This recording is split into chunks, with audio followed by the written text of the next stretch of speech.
அரவிந்த் வந்து ஃபோட்டோவை கொடுத்து என்ன பண்ணுறாரு சொல்கிறாரு, சார் பாருங்கள் சார் இந்த ஃபோட்டோவை. நானும் வந்து சிந்துவும் அந்த படி லவ் பண்ணியிருக்கோம் சார். 5 வருஷமாக லவ் பண்ணியிருக்கோம், உயிருக்கு உயிராக நேசிச்சிருக்கோம். இன்றைக்கி வந்து சிந்து வந்து அவங்க அப்பாக்காகவும் இந்த குடும்பத்து கௌரவத்துக்காகவும் தான் இப்படி பண்ணிகிட்ருக்கா. மற்றபடி சிந்துவும் நானும் அவ்வளோ லவ் பண்ணேன் சார் அப்படின்னு சொல்கிறாரு. உடனே வந்து நீங்கள் என்ன முடிவு எடுக்க போகிறீங்களோ அதுதான், நீங்கள் வந்து முடிவு எடுத்துட்டிங்கன்னா இந்த பிரச்சனை தீர்ந்துரும் அப்படின்னு சொல்லிட்டு ஜட்ஜ் வந்து சொல்கிறாங்க. அதை கேட்டு வந்து அமைதியாக இருக்கார் சிவா. என்ன சிவா அமைதியாக இருக்கீங்க, பதில் சொல்லுங்கள் அப்படின்னு சொல்லிட்டு எல்லாருமே கேட்டோன்னே சிவா வந்து நான் கொஞ்சம் அரவிந்த் கிட்டே பேசிக்கலாமான்றாரு. பேசுங்க அப்படின்னு சொல்கிறாங்க. அரவிந்த் நீங்கள் எத்தனை வருஷமாக வந்து சிந்துவை லவ் பண்ணீங்க அப்படின்னு சொல்லி கேட்குறேன். அதான் சொல்லினேன் சார், 5 வருஷமாக உயிருக்கு உயிராக லவ் பண்ணேன் சார். நீங்கள் மட்டும் லவ் பண்ணீங்களா, சிந்துவும் லவ் பண்ணேன் சார். சிந்துவும் நானும் சேர்ந்து தான் சார் லவ் பண்ணோம். நாங்கள் 2 பேரும் அப்படி லவ் பண்ணோம் சார். சரி நீங்கள் சேர்ந்து லவ் பண்ணுறீங்கன்றீங்க, நீங்கள் 2 பேரும் மனப்பூர்வமாக விரும்பினேன்றீங்க. நான் சின்ன வயசுலேருந்து சிந்துக்கு ஃப்ரெண்டு. இது வரைக்கும் உங்கள் பேர் அவள் சொன்னதே இல்லை என்கிட்ட. சார் சிந்து உங்ககிட்ட சொல்லாததுக்கு காரணம் இருக்குது சார். சிந்து யார்கிட்ட சொல்லாமல் என்னை ரகசியமாக லவ் பண்ணா. ஆனால் அவங்க அப்பா கிட்டே போய் சொன்னேன் சார், அவர் தான் ஒத்துக்கலான்னு. உங்களுக்கு தெரியுமா மாமான்னு. எனக்கு தெரியாது மாப்பிள்ள அப்படின்றாரு. அவர் பார்த்தீங்கல்ல அவரும் தெரியாத சார், அவர் வேணும்னு சொல்கிறாரு சார் அப்படின்றாங்க. ஓ அப்படிங்களா, சரி. சிந்து 5 வருஷமாக லவ் பண்ணியிருக்கீங்க. சிந்துவை பற்றி உங்களுக்கு என்னென்ன தெரியும் கொஞ்சம் சொல்கிறீங்களா? எப்படி நீங்கள் சிந்துவை வந்து முதல் ப்ரப்போஸ் பண்ணீங்க, என்ன வந்து நீங்கள் பேசுனீங்க, எல்லாத்தையும் சொல்ல முடியுமா சார்? அதெல்லாம் என்னோடய பர்சனல் சார், அதெல்லாம் சொல்ல முடியாது சார். இப்போ பர்சனல்னு ஒன்றுமே இல்லைங்க. இங்கே வந்துட்டீங்க, சிந்துவை சேர்த்து வைக்க சொல்கிறீங்க. அப்போ நீங்கள் எல்லாத்தையும் சொல்கிறது உண்மை நான் எப்படி நம்ப முடியும் சார்? ஃபோட்டோ கொடுத்துருக்கேன் சார். ஃபோட்டோலாம் நான் எப்படி நம்ப முடியும் சொல்லுங்கள்? இப்போ இருக்க டிஜிட்டல் வேலை யார் கூடவும் நின்று ஃபோட்டோ எடுக்கலாம் வந்து மேடம் அப்படின்னு ஜட்ஜை பார்த்து சொல்கிறாங்க. உடனே ஜட்ஜ் யோசிக்கிறாங்க. யார் கூட வேணாலும் இருக்கலாம், எங்கே வேணாலும் எப்படி வேணாலும் இருக்கலாம்.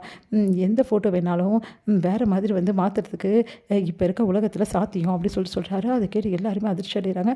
அதனால் இந்த ஃபோட்டோஸ்லாம் என்னால் நம்ப முடியாது, நீங்கள் சொல்கிறத வச்சு தான் நான் நம்புவேன் அப்படின்னு சொல்லிட்டு சிவா சொல்கிறாரு. அதை கேட்டு அதிர்ச்சி அடைகிறாரு அரவிந்த். சார் நீங்கள் என்ன கேள்வி கேட்க போகிறீங்களோ கேளுங்க சார், நான் பதில் சொல்கிறேன் சார் அப்படின்னு. அப்படியா சரி, சிந்துவோட பிறந்த நாள் எப்போது அப்படின்னு கேட்குறாரு. அது கேட்டு அது சரி சொல்லுங்கள் பர்த்டே டேட் என்ன அப்படின்னோடனே அது வந்து அப்படி சரி பர்த்டே டேட் ஞாபகம் இல்லை. சிந்துக்கு என்ன பிடிக்கும் என்ன பிடிக்காது, அவங்க வந்து என்ன எதை விரும்புவாங்க, சிந்து ரொம்ப விரும்புவா, அவள் என்ன விரும்பி சாப்பிடுவா, இதெல்லாம் சொல்ல முடியுமா அப்படின்னோடனே சார் அது வந்து சார் அப்படின்னு சொல்லிட்டு தப்பாக சொல்கிறாரு. அது கேட்டு சிந்து வந்து இதெல்லாம் சிந்துக்கு பிடிக்காது, இந்த விஷயம் சிந்துக்கு இல்லவே இல்லை, சிந்துவோட பர்த்டே டேட் இது கிடையாது அப்படின்னு சொல்லிட்டு சிவா வந்து சொல்கிறாரு. சிந்துவோட பர்த்டே டேட் இதுதான், சிந்துக்கு இதுதான் சாப்பிட பிடிக்கும், சிந்து இப்படிப்பட்டவ தான் அப்படின்னு சொல்லிட்டு எல்லா விஷயத்தையும் சொல்கிறாரு. சிந்து ஏன் ஸ்கூல் போகலாம் தெரியுமா உங்களுக்கு அப்படின்னு சொல்லிட்டு அந்த விஷயத்தையும் சொல்கிறாரு. அதெல்லாம் கேட்டு ஆச்சரியமாக இருக்குது. எனக்கு இந்த விஷயம்லாம் புருஷனாக நான் தெரிஞ்சுக்கலைங்க. சிந்துவோட நான் வந்து ஃப்ரெண்டுங்க, சின்ன வயசுலேருந்து ஃப்ரெண்டு. அதனால் எனக்கு சிந்துவை பற்றி எல்லா விஷயமும் தெரியும்.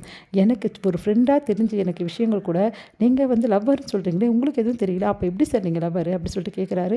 அதை கேட்டு கோர்ட்டே அதிர்ச்சி அடையுது. அப்படி எல்லாரும் அதிர்ச்சியாக பார்த்துக்கிறாங்க, சிந்துவும் பார்க்குறாங்க. ஸ்னேகாவில் தாங்கிக்க முடியல, என்ன இது அப்படின்னு சொல்லிட்டு இங்கே பாருங்கள் மேடம், இவர் சொல்கிறது எல்லாமே போய், இந்த அரவிந்த் சரியான வந்து ஃப்ராடு.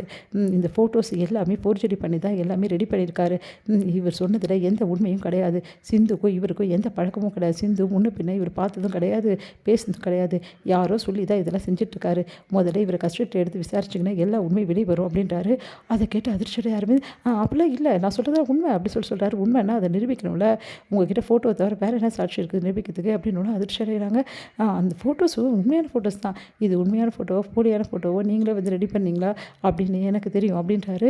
அதை கேட்டு அரவிந்த் அதிர்ச்சி அடைகிறார். அரவிந்தை கஸ்டடி எடுத்து விசாரிக்க சொல்லி நானும் பிறப்பிக்கிறேன் அப்படின்னு சொல்லிட்டு சொல்கிறாங்க ஜட்ஜு. வந்து உங்கள் விருப்பம் என்னன்னு சொல்லுங்கள் சிவா, சிந்து கூட வாழ விருப்பம் அவங்களுக்குன்னு கேட்குறாங்க.